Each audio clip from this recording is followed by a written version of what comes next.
నమస్తే. సామాన్యుడి చేతిలో సామాజిక అస్త్రం నెంబర్ 1 న్యూస్కి స్వాగతం. నేను రవీంద్ర.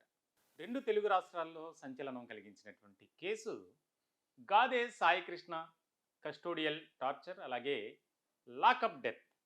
ఈ వ్యవహారంలో ఇప్పటికీ కూడా అనేక మలుపులు చోటు చేసుకుంటున్నాయి, ట్విస్ట్ మీద ట్విస్ట్. ఇలాంటి సందర్భంలో ఈ వ్యవహారంలో ప్రధానమైనటువంటి నిందితుడిగా ఉన్నటువంటి అప్పుడు పనిచేసిన సిఐ నాగరాజు కృష్ణలంక పోలీస్ స్టేషన్లో ఆయన సిఐగా పనిచేశారు. ఆయన ఈ కేసులో A1గా ఉన్నారు. అంటే ఆయనే ఈ కథంతా నడిపించారు అనేది. దీనికి సంబంధించి నాటకీయమైనటువంటి పరిణామాల నేపథ్యంలో అరెస్టు జరగటం, దానికి సంబంధించి ఆయన్ను రాజమండ్రి సెంట్రల్ జైలుకి తరలించడం, ఆ తర్వాత ఆయన కస్టడీ తీసుకోవాలని చెప్పి పిటిషన్ వేయడం, కస్టడీకి ఇచ్చినటువంటి హైకోర్టు కొన్ని షరతులు పెట్టింది. వాటిని ఛాలెంజ్ చేస్తూ పైకోర్టు అంటే సుప్రీంకోర్టుకు వెళ్ళింది సిట్. తాజాగా సుప్రీంకోర్టు ఇచ్చినటువంటి డైరెక్షన్స్ ప్రకారం ఖచ్చితంగా కొన్ని సడలింపులు ఇచ్చింది.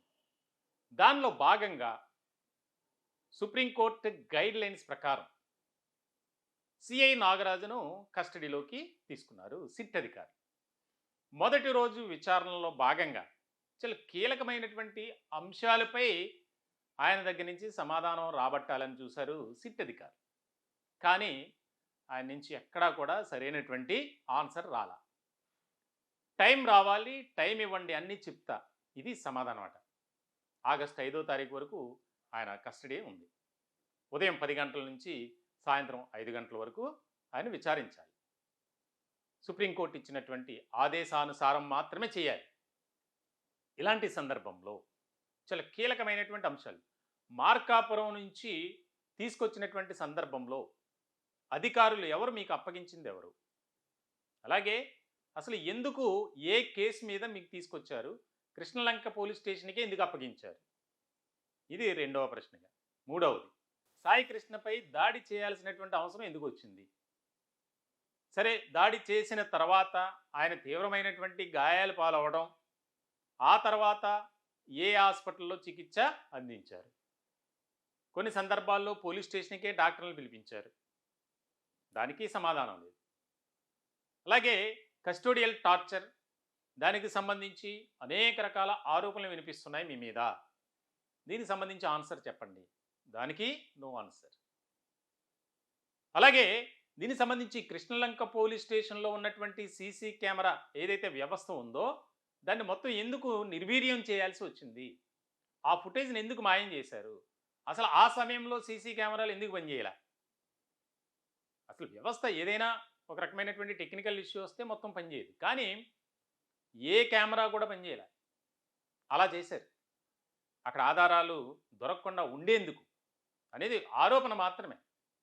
సో ఇలాంటి సందర్భంలో ఈ కేసులో ఏదైతే సాయి కృష్ణను మార్కాపురం నుంచి కృష్ణలంక పోలీస్ స్టేషన్కి తీసుకురావడం, టాస్క్ ఫోర్స్ ఆఫీసర్లు ఎవరెవరు తీసుకొచ్చారు, ఏ కేసులో మీకు అప్పగించారు, మరి అప్పగించినటువంటి సందర్భంలో సాయి కృష్ణను ఎందుకు కోర్టులో ప్రవేశపెట్టలేదు?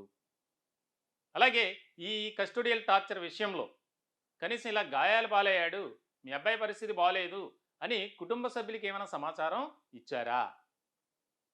అలాగే దీనికి సంబంధించి మీతో సహకరించినటువంటి పోలీసులు ఎవరు, కింది స్థాయి సిబ్బంది ఎవరు, మీకు ఆదేశాలు జారీ చేసినటువంటి ఉన్నతాధికారులు ఎవరు, దానికి కూడా నో ఆన్సర్. అలాగే దీనికి సంబంధించి ఎప్పుడైతే చనిపోయాడో అది చనిపోయిన తర్వాత జరిగినటువంటి పరిణామాలు ఏంటి, ఎందుకు మీరు మృతదేహాన్ని అర్ధరాత్రి తరలించి దాన్ని ఇచ్చేశారు, వచ్చినటువంటి సమాచారం ప్రకారం అసలు ఏం జరిగింది, ఏది కూడా చెప్పలేదట. దీనికి సంబంధించి ఆయన మౌనం వెనుక ఆంతర్యం ఏమిటి? ఇంకా దాదాపుగా 5 రోజులు ఉంది. ఈ 5 రోజుల్లో ఎలాంటి సమాచారం చెబుతారు?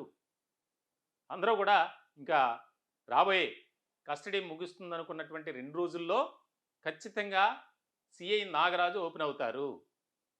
బడా రాజకీయ నేతల పేర్లు బయటకు రాబోతున్నాయి అనేది ఇప్పుడు పొలిటికల్ సర్కిల్లో అలాగే పోలీస్ వర్గాల్లో కూడా ఆసక్తికరమైనటువంటి చర్చ జరుగుతుంది. దీనికి సంబంధించి ఇద్దరు కూడా ఒకటే సామాజిక వర్గానికి సంబంధించినటువంటి వారు. చనిపోయినటువంటి సాయి కృష్ణ కానీ ఆరోపణలు ఎదుర్కొంటూ ఈ కేసులో A1 నిందితుడిగా ఉన్నటువంటి సిఐ నాగరాజు కావచ్చు, కాపు సామాజిక వర్గానికి చెందినవారే. దీన్ని రాజకీయంగా కూడా తమ అవకాశంగా మలుచుకొని కొంతమంది ప్రయత్నాలు చేశారు. అది వర్కౌట్ అయిందా లేదనేది తర్వాత విషయం. కానీ ఇక్కడ ముఖ్యంగా కూటమికి చెడ్డ పేరు వస్తుంది అన్న ఉద్దేశంతో ఆ కుటుంబ సభ్యుల్ని ముఖ్యమంత్రి నారా చంద్రబాబు నాయుడు ఆయన స్వయంగా పిలిపించుకొని మాట్లాడి ధైర్యం చెప్పారు. ఇలాంటి సందర్భంలో ఇది జరుగుతున్నటువంటి క్రమంలోనే ఆయన కస్టడీలోకి తీసుకున్నారు, విచారిస్తున్నారు. అనేక రకాల అనుమానాలు వ్యక్తమవుతున్నటువంటి తరుణంలో కుటుంబ సభ్యుల ప్రమేయం లేకుండా దానికి సంబంధించి హైకోర్టులో వేసినటువంటి ఏదైతే పిటిషన్ ఉందో దాన్ని వెనక్కి తీసుకున్నారు. తల్లి తీవ్రమైనటువంటి ఆరోపణలు చేస్తుంది. మాకు తెలియకుండా మాకు సంబంధించినటువంటి అడ్వకేట్ దీన్ని తీసుకోవటం వెనుక కారణం ఏంటి అనేది. అంటే ఇది ఖచ్చితంగా రాజకీయ రంగు పులుముకుంది. దీన్ని ఏదో విధంగా నీరుగార్చేందుకు ప్రయత్నం చేస్తున్నారు అనేది. ఇప్పటికే సాయికృష్ణ తల్లి విజయలక్ష్మి తీవ్రమైనటువంటి ఆరోపణలు చేస్తూనే ఉన్నారు. గతంలో ఇదే వ్యవహారానికి సంబంధించి డిప్యూటీ సీఎం పవన్ కళ్యాణ్ మాట్లాడినటువంటి దాన్ని కూడా అభ్యంతరం వ్యక్తం చేస్తూ తీవ్రమైనటువంటి ఆరోపణలు చేశారు సాయికృష్ణ తల్లి విజయలక్ష్మి. ఇలాంటి క్రమంలో ఇప్పుడు ఏదైతే నాగరాజు కస్టడీ విచారణ జరుగుతుందో దానికి సంబంధించి కొంతమంది నేతలు తెగ టెన్షన్ పడుతున్నారట. ఎవరి పేరు ఎప్పుడు చెప్తారో తెలియనటువంటి పరిస్థితి. మొత్తానికైతే ఈ సంచలనం కలిగించినటువంటి సాయికృష్ణకు సంబంధించినటువంటి కస్టోడియల్ టార్చర్, అలాగే లాకప్ డెత్, ఈ వ్యవహారానికి సంబంధించి రాబోయే రోజుల్లో అంటే ఈ కస్టడీ పీరియడ్ ఏదైతే ఉందో ఈ 5 రోజుల పాటు ఎలాంటి సమాచారం ఇస్తారు, ఏ రకమైనటువంటి ఇన్ఫర్మేషన్ అనేది అధికారులకు ఇస్తారు, ఎవరి పేర్లు బయట పెడతారు, దీని వెనుక పాత్రధారి ఎవరు, సూత్రధారి ఎవరు, అన్నీ కూడా బయటకు వస్తాయా లేదా అనేది మాత్రం చాలా ఆసక్తికరంగా మారింది.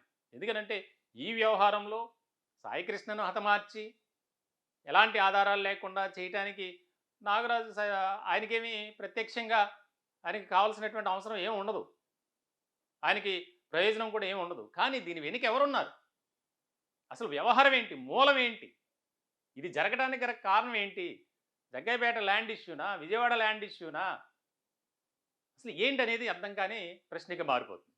దీనికి సంబంధించి ఖచ్చితంగా సిట్ అధికారులు అయితే దీన్ని మరింతగా ఇన్డెప్త్ ఎంక్వైరీ అనేది జరుగుతుంది.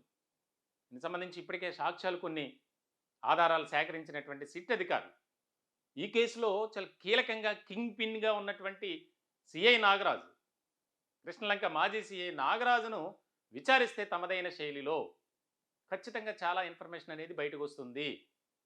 ఆయన కోరినట్లు టైం ఇవ్వండి చెప్తా అన్నారట. ఇప్పుడు ఈ ఒక్క మాట పొలిటికల్ సర్కిల్లో తీవ్రమైనటువంటి కలకలం కొంతమందికి మాత్రమే. ఎవరైతే దీంతో ఇన్వాల్వ్ అయి ఉన్నారో ఈ కేసులో వారు మాత్రం తెగ టెన్షన్లో ఉన్నారట.